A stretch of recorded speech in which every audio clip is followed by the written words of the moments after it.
A Prefeitura de Maringá, por meio do IPLAN, que é o Instituto de Planejamento Urbano aqui de Maringá, realiza hoje, na Câmara de Vereadores, às 7 horas da noite, a audiência pública sobre a revisão das leis complementares ao plano diretor. O objetivo dessa audiência é apresentar a revisão da lei complementar do perímetro urbano, falando aqui de Floriano, Iguatemi, Venda 200 e São Domingos.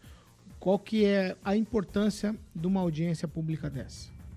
Paulo, a discussão já está nas leis complementares. A primeira questão curiosa é que ainda a lei do plano diretor não foi aprovada, portanto, o mapa de macrozoneamento também não está. Então, o município, a prefeitura se adiantou no processo. Parabéns por essa dinâmica. No entanto, há dúvidas, né? O que saia dessa audiência pública, como ela vai ficar, se a opinião da população é diferente do que está no mapa do macrozoneamento. E entender que o mapa, esse mapa tão discutido aí do macrozoneamento, que teve vários vetos do prefeito, parabéns pelos vetos, vai e já definiu o que é esse perímetro urbano. Então, hoje, aquela discussão tem que ser necessariamente sobre uma lei que ainda não foi aprovada, que é o mapa do macrozoneamento. Eu não sei como isso vai lidar aí quem está organizando essa situação, essa espécie de insegurança jurídica que a própria administração, olha, pela velocidade, terminou criando, né? Se eu fosse, esperaria um pouquinho mais, umas 3 semanas, e aí sim essa audiência pública teria todo o vigor, porque eu já tenho uma definição em uma lei do que é esse perímetro urbano. De fato, o perímetro urbano já está posto. Eu penso o seguinte, a ideia de perímetro urbano é uma ideia de caráter medieval.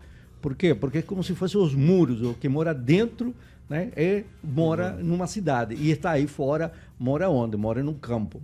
Essa distinção cidade-campo, ela foi feita na história muito antiga lá, quando Rômulo pega e diz assim, olha, aqui vou fazer a cidade, capital de um império, e aqui vai ser o campo. Então, esse limite do perímetro urbano divide o campo, aspas, da cidade. Mas, eu sempre digo, quem tem grana, cria perímetro urbano em qualquer lugar.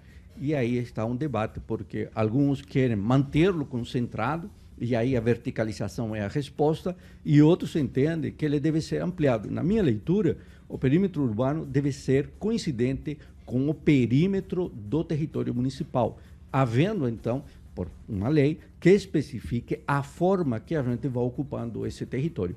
A lei do perímetro urbano me parece uma lei de natureza medieval. Eu só queria colocar, realmente vai abrir uma questão até eventualmente jurídica, né? Vai fazer uma mudança numa lei, num projeto que já vetou isso. É muito interessante, mas é interessante ressaltar e não esquecer que nada do que acontece por ali é por acaso. Não é só a boa vontade das pessoas, das entidades, o pessoal que se dispõe a estudar a cidade e o seu progresso. Mas ali tem, por exemplo, no momento do perímetro urbano, interesses eminentemente imobiliários, por exemplo, de uma grande construtora que fica na zona norte da cidade.